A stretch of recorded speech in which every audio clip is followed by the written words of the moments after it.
What's going on, people? Welcome to Man Knows Football. You're here with myself and T Dot for now. You already know with black people, fam. We're not even going to sugarcoat this thing. Yeah, you give black people a time, you've got to add like plus 10, plus 20 minutes, or plus however it is, innit? It's black man tax, fam. Yeah, those that know. I've got to get your super chats up. Hold on 1 second. That just gives me enough time to go through this OBS shit show that I traditionally go through on every stream. T Dot, you know this, bruv. At least once a stream, I have to suffer. I've got to struggle with the whole OBS thing, bruv. Yeah, nothing too different. It's all worth it, man. It's all worth it. Yeah, It's all worth it. yeah. Boom. Yeah, we got the comments up now. Got the comments up now. So big up everybody that's waiting. And I know some of you are waiting for Rhodri, some of you are waiting for Apple. However, they are running late. Like I said, you get me. But I'm here with T Dot from the Shed End. His link is down there in the description. It's in the title actually. It's a clickable link. Produces very good Chelsea content, so I would highly advise you support my brother. You get me. Makes very good points in his podcast as well. Some things we've agreed, a lot of things we've agreed on, some things we haven't. I came a bit late to the party, to the whole Potter out situation. Obviously, you've been telling me. Yeah, but you're here now. Yeah, you've been banging your head against the wall trying to tell me see the light, fam. But yeah, we got there in the end. But no, definitely, people, make sure you do follow my brother T Dot, and regular content on there. But T Dot, how you doing, my bro? I'm good, I'm good. Yeah, man. I can't even complain. Life is good. All the rest of it, man. So I appreciate you having me on as always. And yeah, good to be back on the channel, man. But yeah, I'm good. Yeah, man. Well, it's good to have you back on the channel when we're actually getting wins. Although, like, bigger scale of things, bro, the record is terrible. It's diabolical, but it is what it is. But we've just got to, at this point, the season's a write-off. We've got to take the rough with the smooth. You get me? And at this point in time, I'm just happy we've got 3 wins in a row. Yes, we should be beating Leeds. Yes, we should be beating Dortmund. Who do we just... And yeah, we should be beating Leicester away. Yeah, we should be beating Leicester away. These are games that, with the quality that we've got on our side, it shouldn't surprise anybody. Our next game, Everton at home, another relegation threat inside as well. That's not going to be easy, but we need to be getting another 3 points from there. Now, obviously, we know, T Dot, you're not with the whole Graham Potter staying. I'm not either anymore. But minimal, what's your expectations from now until the end of the season? Because we're going to keep this manager. We're not sacking him anytime soon. Yeah, I don't think he's going anywhere. I think he's here for the long run. And I think, if we were going to sack... The thing with those wins that you just mentioned, if anything, that saved his job.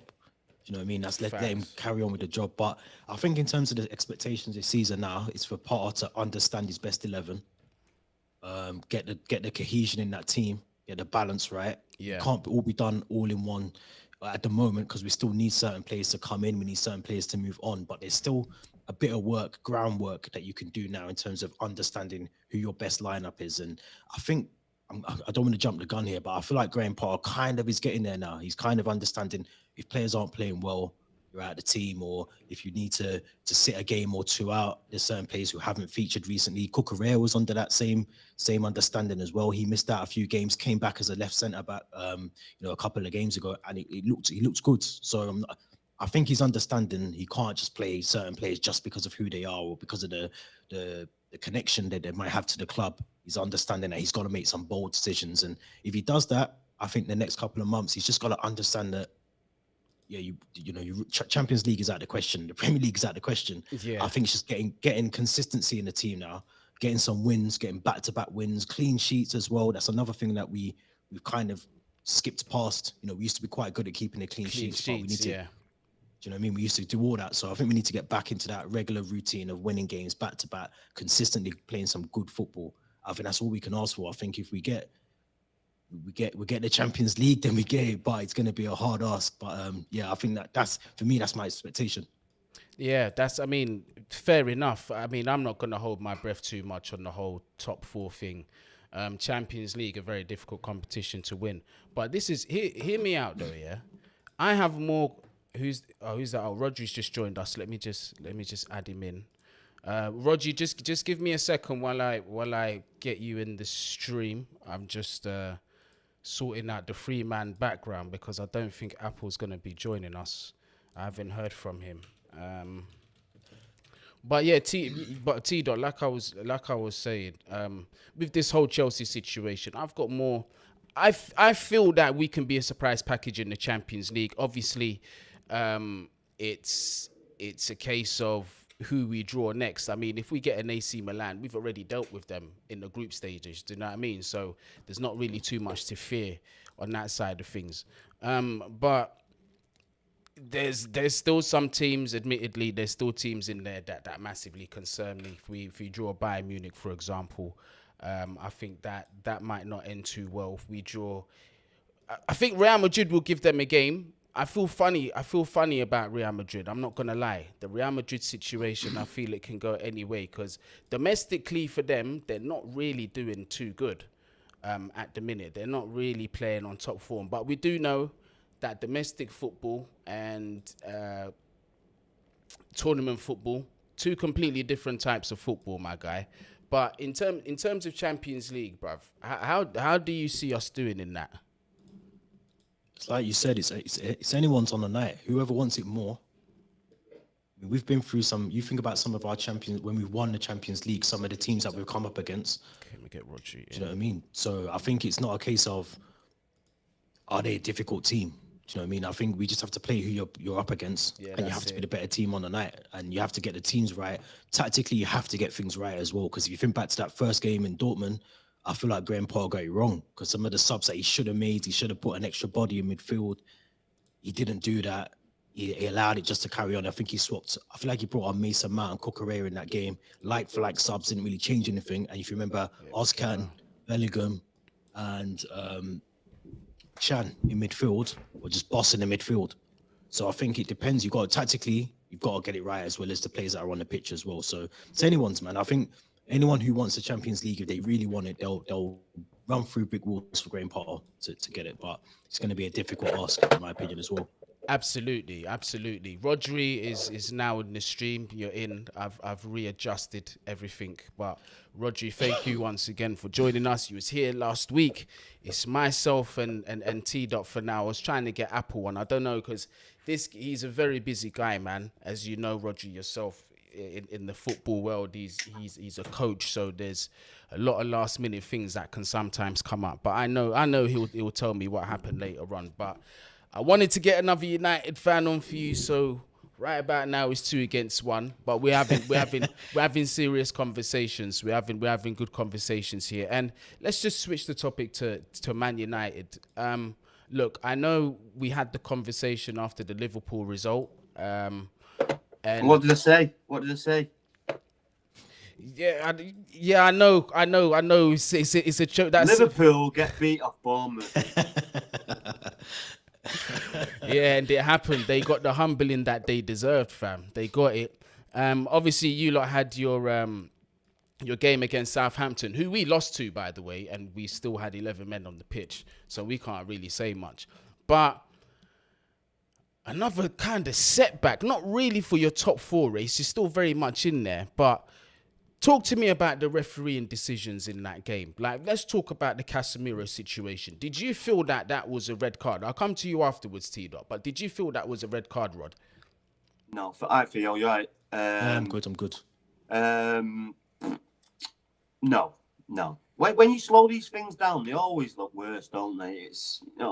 He's won the ball, but it's kind of like won the ball together, and he's like bounced his foot higher, and it just looks worse than it was. Yellow card was the right result, but it was a red card, and we just get on with it. But yeah, we've seen it all through the season. These bad VAR decisions. It's supposed to be helping, and it's just getting worse. It's just pathetic. I don't know how they're doing it. Every other sport that they use video replays, no one gets it wrong. There's only these incompetent people at the FA or Premier League that are getting it wrong. It's just a shambles. No, facts. I hear you. T-Dot, what do you think? Red card or not a red card for you? I think the right call was made, if I'm honest. I think it's difficult though. I agree with Rhodri. I think, when you slow anything down, it looks 10 times worse.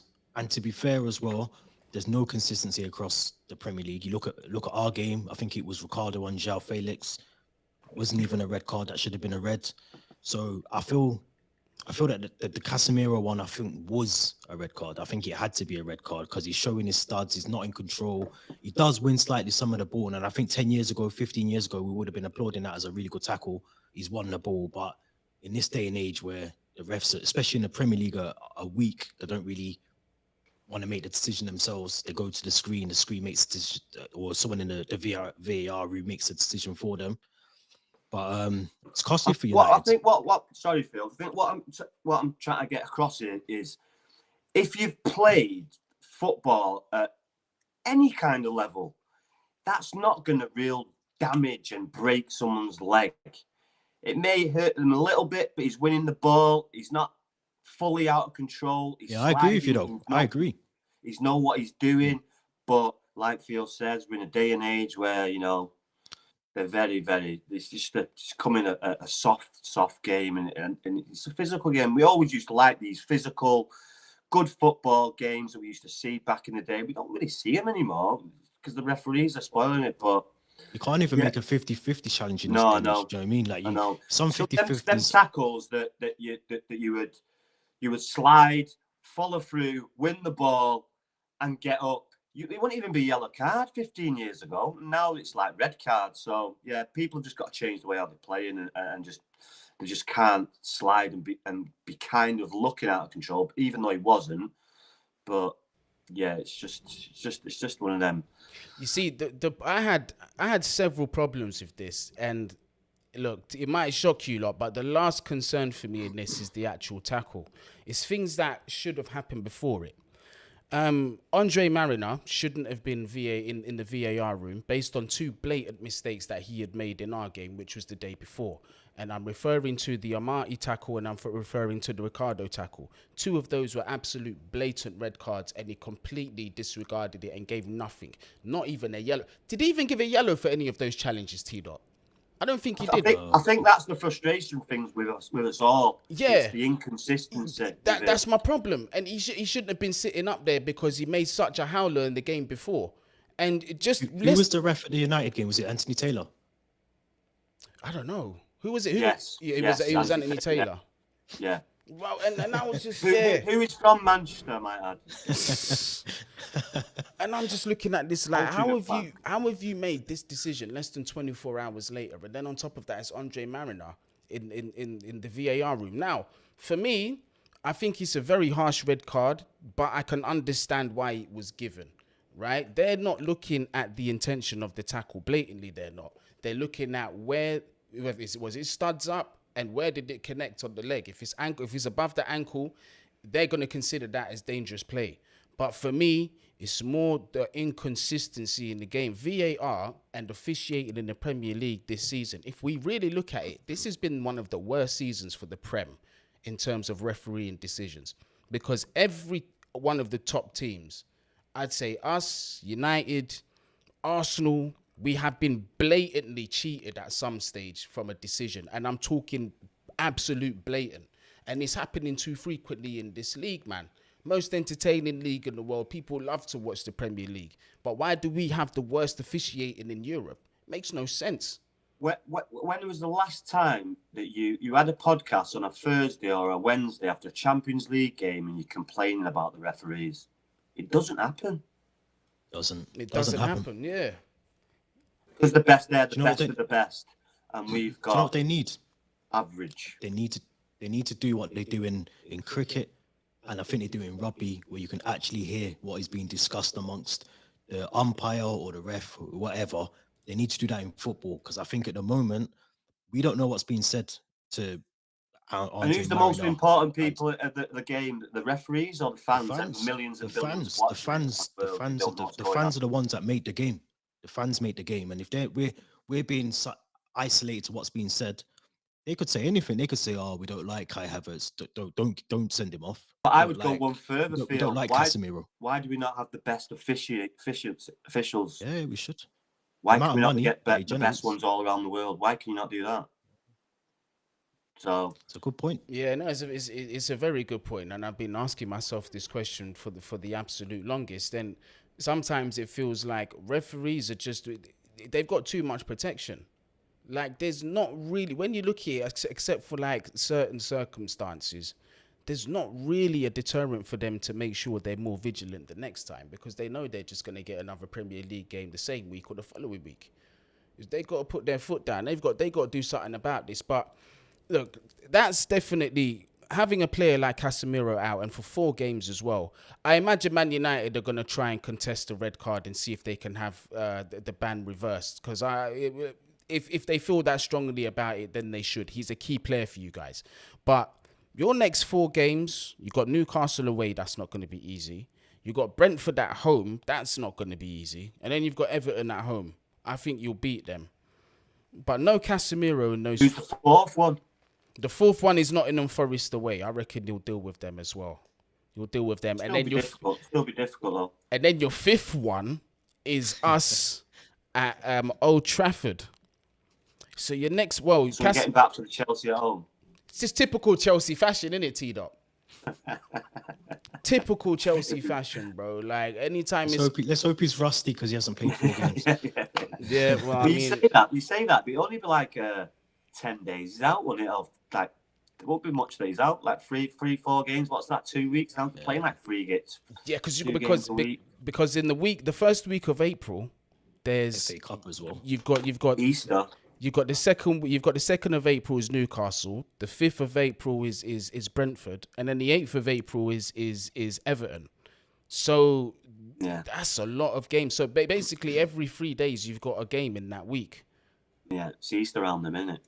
It's definitely gonna miss him. He's been one of our best players, no doubt. But I think Sabitzer's looked okay when he's come in, so he'll have to probably play more.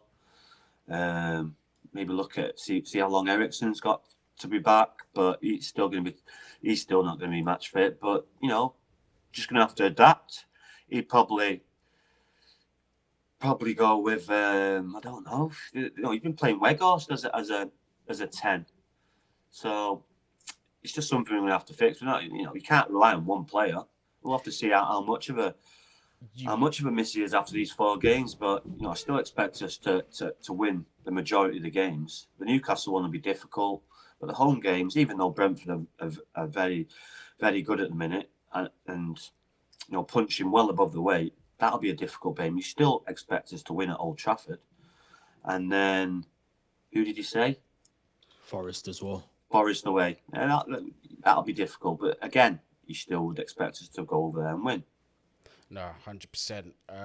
Soho77 says Fabrizio Romano said United won't contest the red card. So yeah, it's pointless, mate. It's pointless.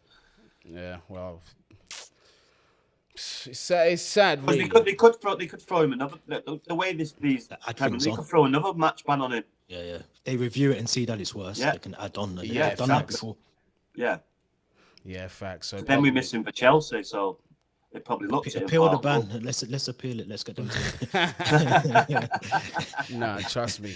But Weghorst... once we're there, hopefully Mason Mount plays, so we can have a good look at him for next year. Yeah, you need him. It'll be good for you. He'll be good for United. I think he will. Yeah, it'll be good for any one of the top teams, in my opinion. But another one that you mentioned Weghorst, and it took me to a moment where Marcus Rashford hit a crossing.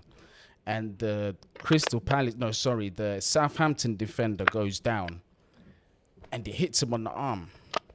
Should that have been a penalty and a red card? Was it intentional to you, the way he went down, first of all? Who, Rashford? No, the defender for the handball. For the... Oh, right, okay. Yeah, when he's gone, it's a natural thing, isn't it? You've got to put your hand down to stop you falling. So for you, that's not a penalty? No. T-Dot.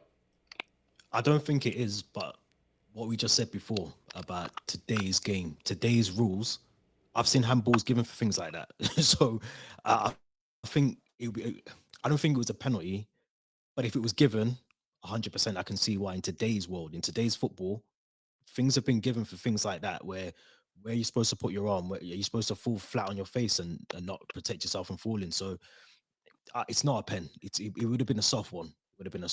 Happened so quickly. Yeah, you can't say that's a pen. Where the Rashford getting clipped. Now that's a totally different story. Yeah. because it looks like he's fell over, he's tripped himself up. But when you look at it at a different angle, he's only touched him slightly. But people don't seem to realise when you're running at a fast pace, that's all it takes. Yeah, exactly. Yeah, that's a fact. When you're moving that quickly, the smallest thing can just knock you off balance, and you're on the The floor. little clip of the ankles, And boom, that's it. you're off. You're gonna drop. But Hussein's got a question for you. Rhodri, who will you sign in this summer as a striker? Kane or Osimhen? If we could get Kane, we will win the league 100%. But who would you choose between the two players? Oh, I would choose Harry Kane every day of the week, twice on Sunday. He's a guaranteed 25, 30 goals season. Guaranteed. Especially in that Man United side. With Osimhen, no, you've got a lot more years ahead. I was I just know, about to but say yeah, the legs. Harry Kane's 30, he's got 5 years. He can play number 10, number 9 and still get 20 goals. Injury-free Rodri as well, though. Yeah, because that's the worry, but I don't think we would rely on him as much as Tottenham did. So he would get a lot more rest. yeah. I mean, he may not want that, but you've got to look after himself. You've got to look after the player. The player would want to play every game, but you've got to manage it right. But he would get Osimhen. Is he guaranteed? Will he guarantee me 30 goals, 25 goals for the next 3 or 4 years? I can't say that he would, to be honest with you. Immediately, no, but maybe he might grow into it. And for me, at the minute, if you get him now, it's not going to cost 100 million. He's got a year left on his contract. So 70, 80 million. Telling me that's not worth it. You just paid 60 million for a 30-year-old Casemiro, and look how he turned out. So you can't. There's no ready-made players like that that go in and go boom and make an impact. We've seen it with Casemiro. Imagine with another player at top who's guaranteed goals, and you've got Rashford on fire. Sancho's going to pick up. Garnacho's going to pick up. Anthony's going to pick up. We've got some firepower there. So I think Tito, I reckon Harry Kane would be a more dangerous signing for United. Who come in, should be able to fit in immediately. Field don't look happy about that. Yeah, no, I mean, I wouldn't either. To tell you I'm just thinking about United with Harry Kane. I'm just thinking it's a no-brainer. If he picks a team, it's not going to be Chelsea, because that Chelsea and Tottenham. No. Yeah, it's never going to happen. Especially when we don't do business with Tottenham. Oh, yeah, very rarely do business with Tottenham. That's not going to happen. He's not going to City, so it's either Newcastle or United. Part of me thinks he's going to sign a new deal. Or Tottenham, or Tottenham, and part of me thinks he'll sign a new deal. Yeah, because he wants to stay a one-man club. He wants that goal record to increase. He wants the Premier League. He'll get the Premier League record as well. That would be that. My respect would go down for him like he did with Alan Shearer. Oh yeah, 100%. I think he should have left for City. I mean, City wanted him. Yeah. He wanted the move, and we just have totally different mindsets. He's just all single-minded, where I'm in a team game and I want to win trophies. So this is a totally different mindset to me. I can't understand it. I can, but I'm not in my mindset. That just single goal, just what I do. No. He'd be stupid to sign a new contract at Spurs now. Quite rightly, like you both said, my respect for him would be in the toilet, man. He's got to go out there and try and win some trophies, and he can do that at United. Then if they come in and say Pochettino's coming back, they had a good relationship with him. But my thing is that even still, Pochettino didn't win nothing with them. Yeah, he got them to a Champions League final. No, true. No. It's so difficult now. It's so difficult because... Sorry, go on, Phil. I was just going to say I agree, but the only thing is Pochettino, if he comes back and he's told, look, you're going to be heavily backed, we're going to bring these players in, we're going to make the team about Harry Kane and all of these things that he's probably heard before, and Harry Kane's probably promised this under Jose, he was promised it under Antonio Conte as well, and nothing's really materialized for Spurs still. They still haven't won anything. They haven't come close to winning anything. So I think if he wants to end his career as the best Premier League goal scorer, then like Rhodri said, that's kind of a selfish point of view to look at football. But if he wants to go away, retire, end his career with a couple of medals, a couple of trophies to go with a nice goal scoring record, then he's got to move, he's got to leave. And the only destination I can see is United. I can't see any other English club. I can't see him going abroad. I think he'll want to stay in the Surely he would break the record quicker with Man United than Tottenham. I think so But as well. it's if he wants to be a one club man, but hasn't he been on loan loads of places? That count? I think so as well. He's at loads of places, Leicester, Lincoln, I don't know, loads of places. Leighton Orient, I think, as well at one point. Leighton Orient it was, not Lincoln. Yeah. Ah man, he'll make the move, and I think at United as well, he definitely get a lot more goals there, man. And I think that turns you into a team that's going through a positive part of the transition to a team that could legitimately challenge at all fronts. He is that player for you because you've got most of your key positions covered. Do you know what I mean? Casemiro for me was the last key piece that you needed before you were to go out there and spend a lot of money on a striker. Do you know what I mean? Just as the crown jewel. And Harry Kane is about ready to step into that role. So interesting to see what happens there. Spurs for Life thinks Harry Kane is leaving for free in 2024. That would make sense because he'd earn a lot more money. But we'll have to wait and see. Will Tottenham actually let him leave for free when they can recoup money as well? You got if he doesn't want to leave, mate, if he doesn't want to leave anyway, he don't have to, does he? This is the conundrum Daniel Levy's got. He's never really let one of his assets get down to this, and he's probably panicking now. So he's not in the driving seat anymore. Harry Kane is. Yeah. Well, either way, I don't want anything good to happen for Tottenham. even if Pochettino comes in and he says they've got funds, they've got more funds than City, no. They've got more funds than Chelsea, no. They've got more funds than Newcastle, no. All teams that are probably above him or ahead of them. So he's got to really look at it and weigh it up. And what does he really want to do? Does he want to stay at Tottenham and spend the rest of his life at Tottenham and probably not win a cup? Or do you want to go somewhere and compete and probably win a cup? Well, I think what would entice him even more to go to United is if they were to add to their trophy haul. You've won the League Cup. That's a competition that I feel, with Chelsea in particular. Where's that sound coming from? Can you guys hear some feedback coming from my mic or something? Yeah, it's like a clicking, tapping noise sort of thing, yeah. Yeah, I'm not sure what that is. Well, it's not there now. It's gone. All right, cool. Now that it's gone, I'm going to take advantage of it. But, yeah, the way you can entice Harry... Whoops. You've gone on mute. It's me then, because I just muted it. Yeah. Okay, so I think it might be your phone. But what I was going to say is that with Harry Kane, obviously with the titles that you're winning, I mean, you've just won a League Cup. You could win the Europa League. Get me, winning is a good way to be enticing those kind of players to come to your club.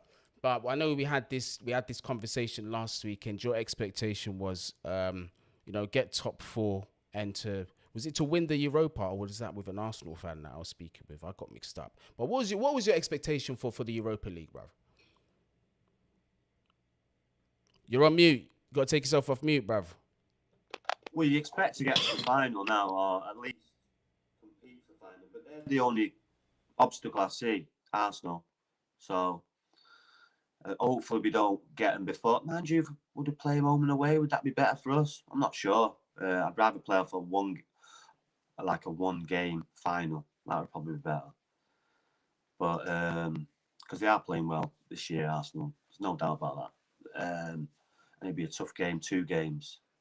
But still, you'd expect to. Listen, all we wanted to be doing is win a cup and be in the Champions League. We're way ahead of ourselves and we're playing well. So I'm realistic. If we've already won a cup, even though it was a cup that we weren't really interested in the past. There's no doubt about that. Even though we have won it, it would one that we'd play reserves but we haven't won trophy for 6 years. So and he wants to win a trophy. It's the first one off. We've won that. So now let's go to the next one. Can we win the next one? The league, I've never really bought we're winning the title of the league. Yes, we're in the conversation. Like I say, I like to be in the conversation, but realistically, was we ever going to win it? No. I still think City are going to win it. But even then, to win the FA Cup, get to the final of that, play City or do well in that. That's all we want to be doing at the minute. And then next year, kick on from that. And next year, we should be competing for the title. I'm expecting to win the title. Yeah, sorry, I was on mute. T-Dot, obviously, I've got to bring you into this because you're a fellow Chelsea fan, but I'm a strong believer of when we started our dominant run of our time as Chelsea fans. I really believe because we had a lot of young players in that team, that League Cup was sort of their first winning experience. And I feel like when you've got such young players, that feeling is crucial to just know how to win. And it just spurs you on to push for more, which is why I've asked the question, is the League Cup potentially first of many trophies for Ten Hag? I'd say so, yeah. I think so. I think the thing with the League Cup as well, and any trophy that's not the Champions League or the Premier League, it's always looked upon when you're in it. And then when you get to the final, you want to win it. So people can say that the League Cup is this or the Europa League's just, but when you're in the final, when we was in Baku and we played Arsenal, we wanted to batter Arsenal to win the Europa League. So I think, yeah, you know, when you're in the League Cup, you want to win it, and then it can springboard you onto winning things. It brings the togetherness about the squad. It makes the squad want to go on and win more things, like Roger just said. You know, United are ahead of their time, but I think Erik Ten Hag is the best manager that United potentially at the moment could have in with the group of players that they've got, and you can see what he's trying to do. He's trying to blend it with some of the youngsters, Garnacho. You can potentially still class some of the other players that are coming through as youngsters as well, and you know, some of the older players, the Casemiros, the Varans. You can see what he's trying to do and what he's potentially going to build over the next couple of years there. So I think winning the League Cup is always a springboard. It's obviously the one that's least important in terms of objectives for the season, but at the end of the day, a trophy is a trophy, and that can do massive for like morale, can do things for the club that we don't even get to see. So I think so, yeah. I think Erik Ten Hag, you look at Oli, you look at Ralph Ragnick, they were never a good fit for United when you look back on it, regardless of what people want to say. I don't know if Rodri's got a different opinion about that, but I think when you look at Ten Hag coming in, dealing with the egos, you got to remember he's dealt with a couple of egos in that team as well, or players that potentially didn't want to play at the time or whatever. And he's brought, I mean, look at Luke Shaw. Look what he's done to Luke Shaw. Yeah. I mean, I don't know, again, if Rodri or yourself, you know, you agree, but you look at Luke Shaw now and he's just like a totally different player. He's probably one of the best left backs in Europe right now. So, even we could talk about Fred. Fred's looking, at times he's looking incredible. But yeah, he's definitely the right man for United, 100%. But Rhodri, how confident do you feel under this manager? Obviously, there's a lot of other circumstances that will make managers, successful. Things around have got to be correct. But considering the turmoil that he walked into and the way that he dealt with it, like, how do you see it playing out over the next several seasons or so?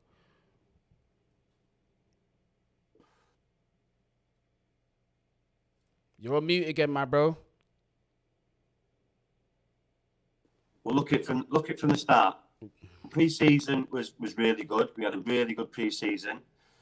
He's got all the players out that he really wanted. The Ronaldo situation he dealt with perfectly, even though I disagreed and I wanted to play, and I was proved wrong, which I'm happy to be.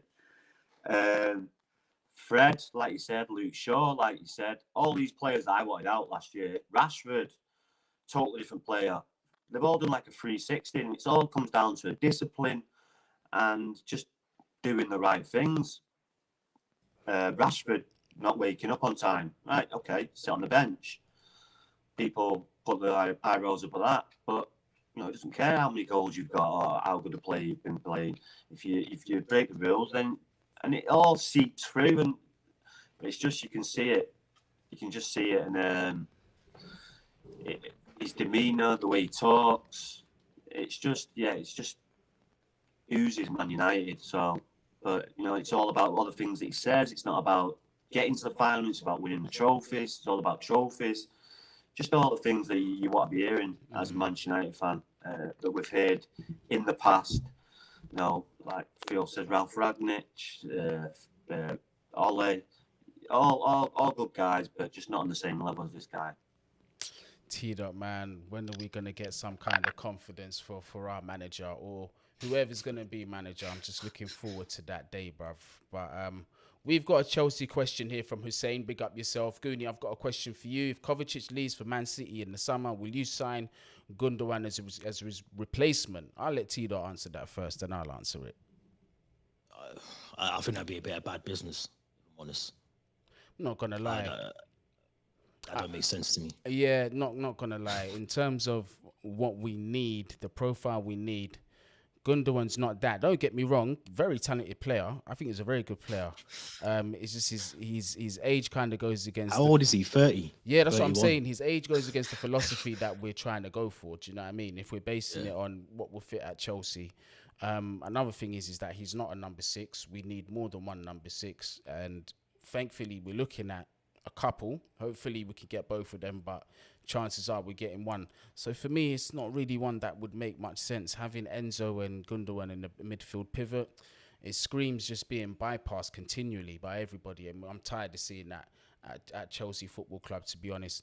A player of his profile, if Chelsea played in the midfield 3, we had a sitting defensive mid and 2 number 8s in front, perhaps it could work, but we don't play like that currently.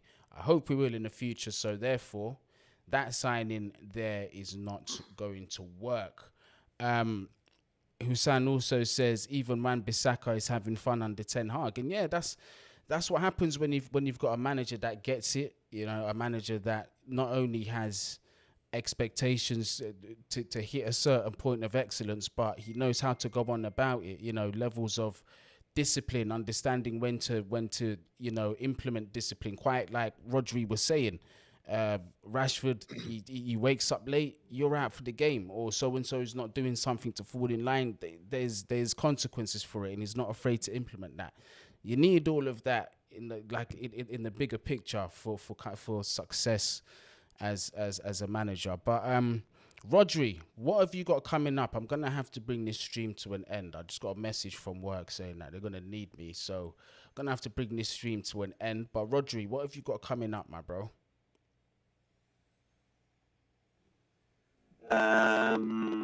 Cheltenham this week, so Cheltenham Thursday, Friday. Say no more. But man, nothing really. Podcast Thursdays, no, Ace Podcast Nation, but no, nothing, not a lot. I don't really do much these days. Work, football with kids, football, podcast, chill. That's about it. That's my life at the minute. There you go. No. And where can the people find you? Sorry. Yes, I just need to watch out for this Palistri as well.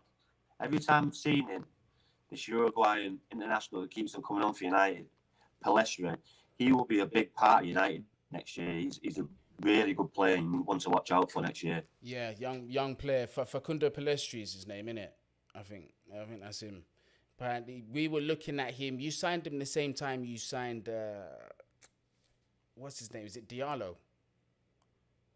Around about a similar time when you signed him, so I know. Hello. I know a lot of top teams were looking at Palistri, but T-Dot, yeah, where can the people? Well, the people know where to find you now. Your link is down there in the title actually, so make sure you subscribe to T-Dot as well, Chelsea content creator. But what have you got coming up on From the Shed End podcast, bro?